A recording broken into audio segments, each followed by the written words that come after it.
So the secular culture is probably thinking, well, you're probably bisexual.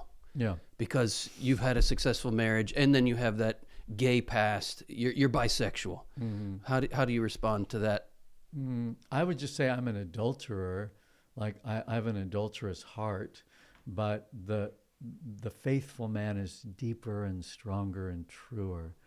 So whether my energies emotionally or sexually could go outside of a marriage to some woman who thinks I'm amazing because she really doesn't know me, or some man who, I laugh because you pinpointed exactly the temptation, right? That's the temptation to take it elsewhere.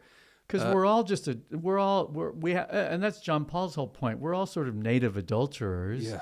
And it doesn't really matter the direction of it. What matters is that you know it, and that it remains a kind of echo. That's the key word. I was Yeah. just about to bring up that word. Yeah. That in our fallen humanity, as you say, we are native adulterers. If we let go of the wheel for a minute, the car is going to drift, right? Our alignment is off. Yeah.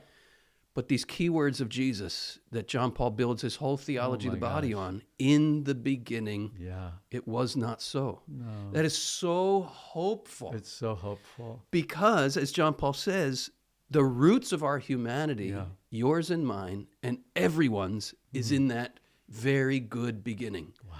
And when you say, I can recognize, it's honest, I can recognize that I have this tendency towards taking my sexual desires elsewhere, but my real humanity is deeper. Yeah. There's an echo deep in my being of God's original plan. And here's one of my favorite lines in the Catechism of the Catholic Church.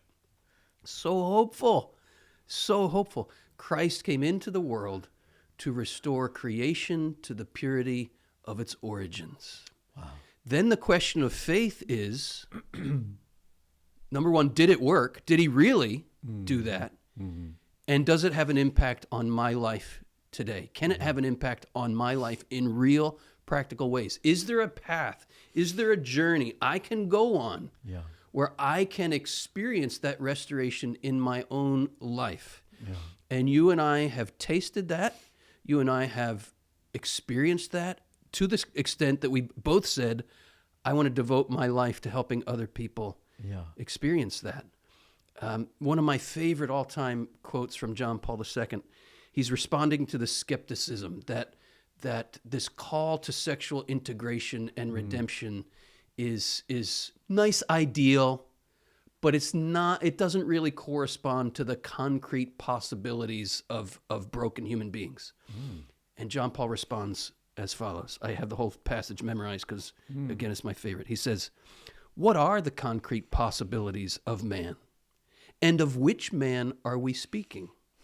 Of man who is dominated by lust, or of man who is redeemed by Christ? This is what is at stake. Christ has redeemed us. Wow. This means he has given us the possibility of recovering the full truth of our humanity." Wow. Are the commands of Christ in proportion to man's abilities? Yes, but to the abilities of the man to whom the Holy Spirit has been given. Wow. Right? In our own broken humanity, people are right to say, I can't live that. I can't do that. Yes, if you're relying on yourself, true enough, you can't. Yeah. But I love here, I'm getting a new light on the very name of your ministry, Desert Stream, right? There is this stream of grace. There is this stream of love. There is this stream of mercy flowing into our desert. Yeah.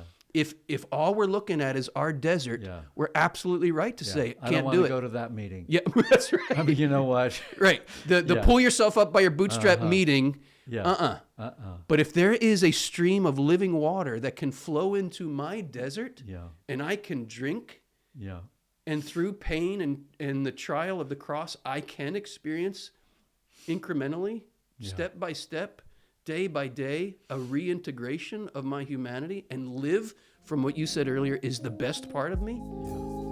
I want that. I want that. Tell me more. Tell me more. Yeah.